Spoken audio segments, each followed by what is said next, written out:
ریکودک کے حوالے سے جو ہم نے ایگریمنٹ کیے، پہلے تو میں اس پہ آؤں گا کہ ریکودک کے حوالے سے جو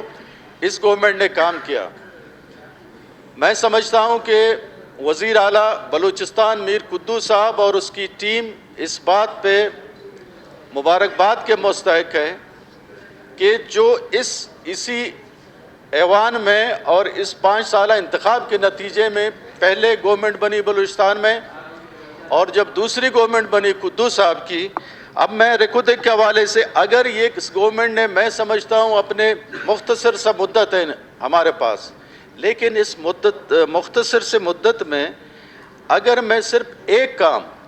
کام کا ذکر کروں اور وہ میں سیوان کے اور آپ کے توسط سے میڈیا کے حوالے سے بلوچستان کے لوگوں کے علم میں لانا چاہتا ہوں، وہ ریکودک کے حوالے سے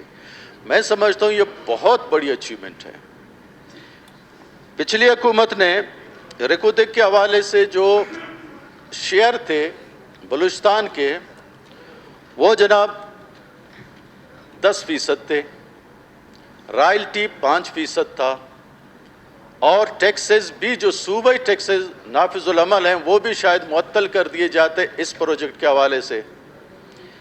لیکن جناب والا موجودہ صوبائی حکومت نے بہت ہی جان فشانی سے، اور اس میں جو سابق وزیر اعظم پاکستان ہیں اور جو ہمارے اداروں کا رول تھا، ان کا رول قابل تحسین ہے۔ اس موجودہ حکومت نے وہ جو 10% ہمارا حصہ تھا شیئر کی صورت میں، اس کو بڑھا کے 25% کر دیا، اور اس میں کامیابی یہ ہوئی کہ بغیر رقم ادا کیے ہوئے،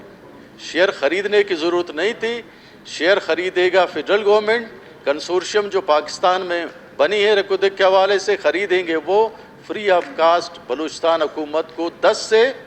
25% شیئر ملیں گے، اور یہ 50-60 سال کا معاہدہ ہے۔ اس میں ہم اسمبلی میں جتنے لوگ ہیں شاید ہم میں سے زیادہ تر اس دنیا میں نہ ہوں جتنی اس کی لینتھ ہے ایگریمنٹ کی۔ اور جناب والا رائلٹی 5% ہی رہا، جو کہ بہت بڑی بات ہے، اس لیے کہ شاید ان کمپنیوں کا پریشر تھا کہ رائلٹی میں کمی کی جائے، شیئر کا تو ان کا مسئلہ نہیں تھا، انہوں نے کہا پاکستان کو 50% دے رہے، تو یہ ان کی مرضی ہے کہ وہ فیڈرل گورنمنٹ رکھتا ہے،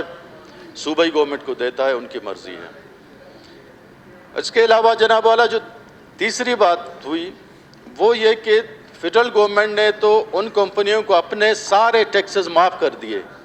لیکن صوبائی حکومت کے ٹیکسز بدستور رہیں گے انشاءاللہ، اور اس سے صوبائی گورنمنٹ کو ارننگ ہوگی رائلٹی اور شیئر کے علاوہ۔ جو جناب والا چوتھی بات ہے وہ اس میں بڑا ٹیکنیکل بات ہے، اس کو عام طور پہ سمجھا نہیں جاتا، لیکن میرا خیال ہے کہ اس کو سمجھنے کی زیادہ ضرورت ہے۔ وہ کیا ہے جناب؟ بلوچستان حکومت کے پاس پہلے سے 2 کمپنیاں موجود ہیں